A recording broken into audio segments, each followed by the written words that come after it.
চিও হাসো বলে আজকের ব্লগটা শুরু করলাম। আজকে ছিল খুব ভালো একটা ওয়েদার, প্রচণ্ড ঠান্ডা আর সানি ডে। সূর্যি মামা আকাশে দেখা দিয়েছিল। আর আজকে আমাদের যাব মাজিদদের বাড়ি, কারণ ওখানে ওরা তপেনদারা সবাই দেখা করতে আসবে ইনায়ার সাথে। তাই জন্য আমরাও আজকে যাব ওদের বাড়ি। তো ইনস্ট্যান্ট প্ল্যান সবসময় ভালোই হয়। তো ওদের দেখা করার দৌলতে আমরাও পৌঁছে গেলাম আজকে ওদের বাড়িতে। তো যদি রাতে থাকে সেই জন্য ব্ল্যাঙ্কেট আর বালিশটা সাথে নিয়ে এগিয়ে গেলাম ওদের বাড়ি। যদি আমাদের রাতে থাকা হয়নি, আমরা ফেরত চলে এসেছিলাম। আমি আবার এই ব্ল্যাঙ্কেট বালিশপত্র নিয়ে চলে এসেছিলাম, কারণ ঠান্ডাকাল ব্ল্যাঙ্কেট বালিশ ছাড়া আমি এক মুহূর্তও থাকতে পারবো না। সে চলো শুরু করি। আকাশ ফোন করে বলল, দিদি আজকে কিন্তু স্যাটারডে, আজকে আসার কথা। তখন ঘড়ির কাঁটায় এইটা যখন দেখছো তখন প্রায় দুপুর 1টা থেকে 1:10-15। তো তখনও অবধি বাড়ি থেকে যায়নি। আসলে কাছের লোকরাই দেরি করে আসে। তো চান করে রেডি হয়ে লাদ খেয়ে উঠতে উঠতে অনেকটাই বেলা হয়ে গেছিলো। আর চারদিকটা তো আমার খুব ভালো লাগে সব সময়।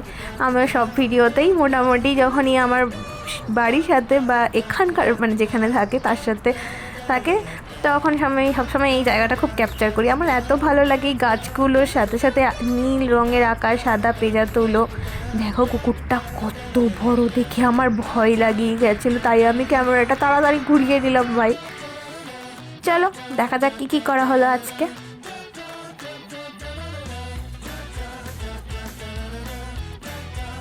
ক্লিন রয় থেকে গাড়িতে চেপে আমায় ফোন করে দিয়েছিলো একই ক্যাবে আমরা চলে যাব।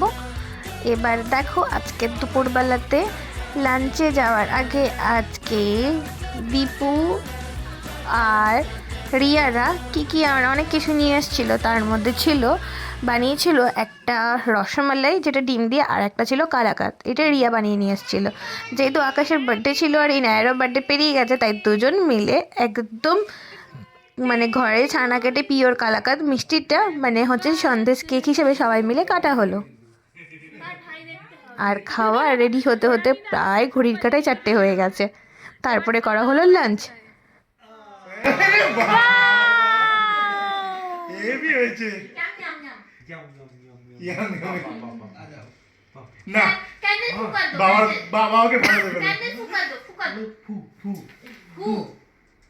দিতে পারবে না দিতে পারবে না, বুঝতে পারবে না। এটা করে দেখা আকাশ করে দাও, হাত যেন না দেয়। ঠিক আছে। আজকে লাঞ্চে ছিল মালাই বাটার পনির, কষা আলুর দম, মাছ ভাজা। আমাদের রিমিও চলে এলো। তার মধ্যে ছিল পায়েস, গোলাপ জামুন, আর ওরাও দুটো মিষ্টি নিয়ে এসেছিল, মানে কালাকাঁদ মিষ্টি আর রসমালাই ছিল। আর ভাত তো ছিলই, সাথে স্ন্যাক্সও ছিল মিষ্টি, মানে গোলাপ জামুন মিষ্টিটা আর পনিরটাকে একটু স্ন্যাক্স হিসেবে করে নিয়েছিল। রিমি আসার পর তারপরে দীপু, রিয়া সবাই মিলে বসে গেছিলো ইনায়ার সাথে। সবার ইনায়ার সাথে খেলতে ভালো লাগে, বাচ্চাদের সাথে খেলতে কার না ভালো লাগে। তারপরে সবাই মিলে একটু বসে গল্প করলাম। তারপরে আমরা ধীরে ধীরে খেতে বসলাম, সবাই নিজের মতো খেলতে খেলতে। আজকে ওরা আমাদের শেখালো উনো খেলা। আমরা অনেকেই উনো খেলতে জানতাম না, আমাদের আজকে উনো খেলা শিখে আমরা খুব খুশি হয়ে গেছি। তারপরে আমরা ইনুর সাথে অনেকক্ষণ খেলা করছিলাম। ইনায়া কিউটি পাই প্রথমে সবাইকে টুকি মাছে, মা ছাড়া একদম কারো কাছে যাচ্ছিল না। দীপুর সাথে কিন্তু খুব বন্ধুত্ব হয়ে গেছিলো, এদিকে রিমির সাথেও। কাকাইগুলোর সাথে ওর একদমই এখন অবধি বন্ধুত্ব হচ্ছে না, ধীরে ধীরে হয়ে যাবে। আর এই যে ভিডিওটা হতে হতে তখন চলছিল তোড়জোড় ফুচকার আয়োজন। তো সবাই বললো সন্ধ্যাবেলায় কেউ কফি টফি না খেয়ে সবাই ফুচকাই খাবে বললো, এবং ফুচকা খেয়ে সবাই বললো বেরিয়ে যাবো, রাতে থাকবো না। যেহেতু অতটা আগে থেকে প্ল্যান ছিল না আর ঠান্ডাও প্রচণ্ড, তাই জন্য আমি তো ফুচকা লাভারও নয়, ফুচকাকে খেতামও না। ফুচকার আলু মাখাটা ভালো লাগতো, বাট এই অস্ট্রেলিয়াতে এসে আমিও ফুচকা খাওয়া সবার সাথে দেখে শিখেছি, বাট তবুও লাভার নয়, বাট আলুটার জন্য খাই। বিশাল ঝালভাবে ওরা টক ঝালটা মেখেছিল। তারপরে আজকের দিনটা সবাই মিলে হই হই করে কাটিয়ে সবাই মিলে বাড়ি ফিরলাম। যেহেতু রিমি অফিস থেকে ফিরেছিল, ও আগেই চলে গেছিলো। তারপরে আমরা এক এক করে বাড়ি ফিরলাম।